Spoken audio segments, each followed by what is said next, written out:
देखो भाई ये तीसरा नियम है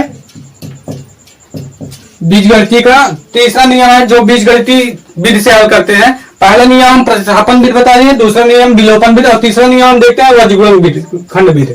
तो वज्र गुणन विधि क्या होता है भाई, इसमें दो समीकरण दिया रहेगा, दूसरा दो समीकरण दिया रहेगा जिसको हम बोलते हैं a1x plus b1y plus c1 बराबर 0। एक समीकरण ये दिया रहेगा और दूसरा समीकरण दिया रहेगा a2x प्लस b2y और प्लस c2 बराबर 0।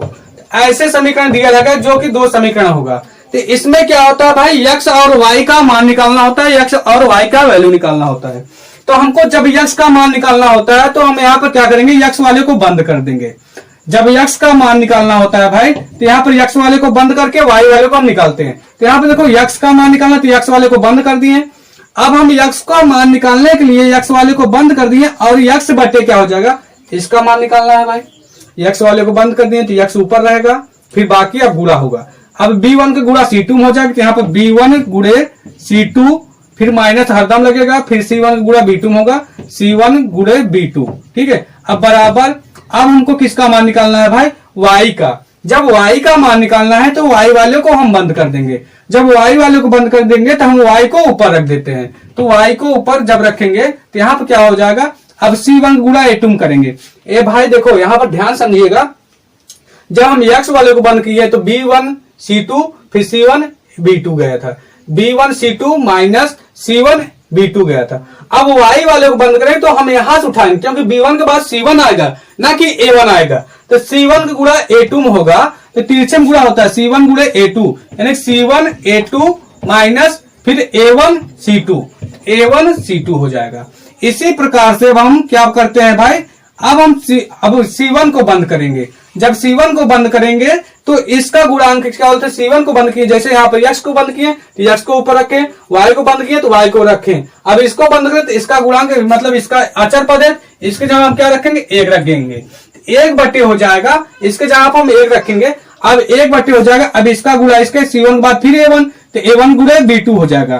तो a1 के गुणा b2 करें तो क्या हो जाएगा, a1 b2 फिर b1 गुणा a2 हो जाएगा, फिर माइनस b1 a2। यहाँ पर b1 a2 हो जाएगा भाई यहां तक। अब यही हल करने का नियम होता है भाई, यही हल करने का नियम होता है, यही नियम से चलते हैं। अब जैसे x का मान निकालना हो जाए तो हम क्या करते हैं, x वाले को लास्ट वाले से तुलना करेंगे। तो x बराबर क्या होता है, b1 c2 minus c1 b2।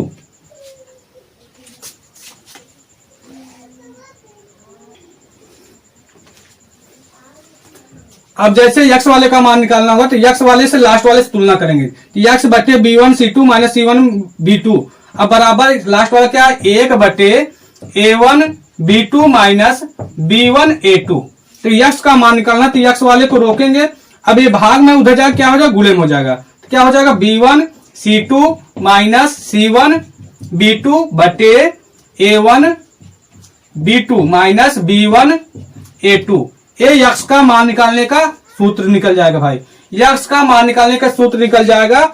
आप डायरेक्ट इसी सूत्र से निकाल भी सकते हैं बस गुणनखंड में। अब x का मान निकालने के इसी तरीके से होता है। अब ऐसे y का मान निकालना होगा तो y बराबर y बटे क्या है भाई, यहाँ पर y बटे क्या है, y बटे c1 a2 minus a1 c2 बराबर लास्ट वाले से हरदम तुलना किया जाएगा भाई। तो यहाँ पर a1 b2 minus b1 a2।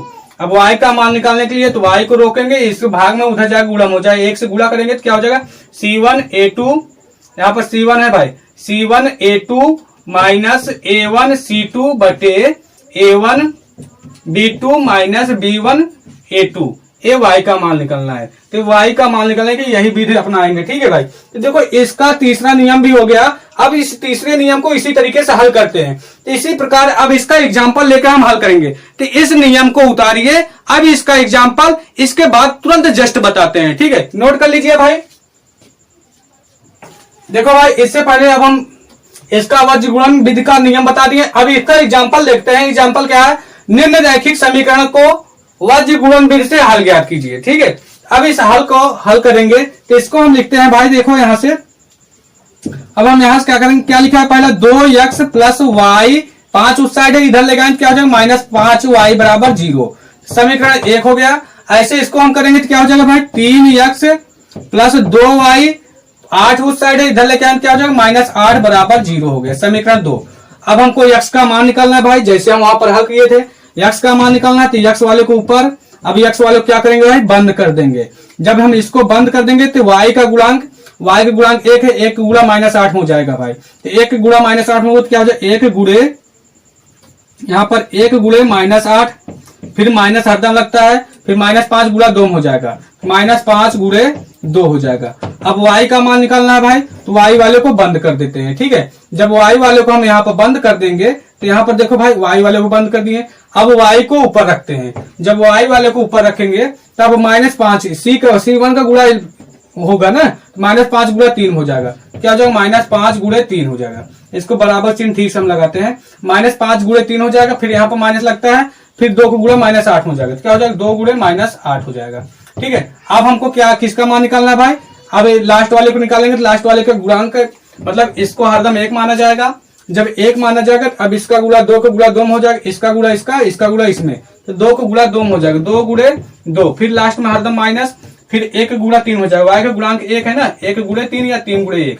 अब हमको क्या करना है, x y का मान निकालना है, x का मान निकालना है, तो इसको आगे हम हल करते हैं तो क्या हो जाएगा भाई, यहाँ से हम हल करते हैं तो यहाँ से देखते हैं कि x बराबर x बटे -8 गुणा 1 करें तो -8 हो जाएगा, फिर माइनस 5 दूनी 10, 5 दूनी 10 -10 को गुणा माइनस में करें तो माइनस प्लस 10 हो जाएगा, फिर बराबर ऐसे y बटे 5 तिहाई 15 -15 हो जाएगा। अब यहाँ पर -8 दूनी 16, अब 16 माइनस में माइनस गुणा माइनस में क्या हो जाएगा, +16 हो जाएगा, फिर बराबर ऐसे लास्ट में हल करेंगे 1 2 दूनी 4 और 3 एक 3 -3 हो जाएगा, ठीक है भाई। अब इसको हम यहाँ से हल करते हैं, यहाँ से देखिएगा, इसको हम यहाँ समझ लेते हैं, ठीक है। अब लास्ट वाले तुलना, x का तुलना लास्ट वाले से करेंगे, तो x का मान क्या है, x बटे, देखो 10 में से -2 घटाएं क्या हो जाएगा, 2, तो 2 बराबर क्या हो जाएगा, लास्ट वाले से 1 बटे 1, तो 1 बटे 1 होगा तो x बराबर क्या हो जाएगा, 2 को गुणा करें तो x बराबर 2, x का मान 2 आ जाएगा, a का आंसर x का a हो जाएगा। अब y की निकालेंगे तो y बराबर क्या है, y का मान निकालेंगे तो y बटे 16 -15 है, 16 में से 15 घटाएंगे तो 1 बचेगा, तो 1। अब बराबर लास्ट वाले तुलना करेंगे तो देखो 1 बटे 4 -3, 4 -3 में से 4 में से 1 3 घटाएंगे 1, y बराबर क्या हो जाएगा, 1 गुणे 1, y का मान 1 आ गया और x का मान 2 आ गया, x का मान 2 y का मान 1। इसी को बोलते हैं वाज्य गुणन विधि, वाज्य गुणन विधि। अब इसके बाद एक नियम और है, इसके हिसाब से अगला चैप्टर हमारा इंट्रोडक्शन का फिनिश हो जाएगा, ठीक है। अब इसको उतार लीजिए, एक नियम और बताना है भाई, इसको समझ लीजिए और नोट करिए, आगे चलते हैं फिर।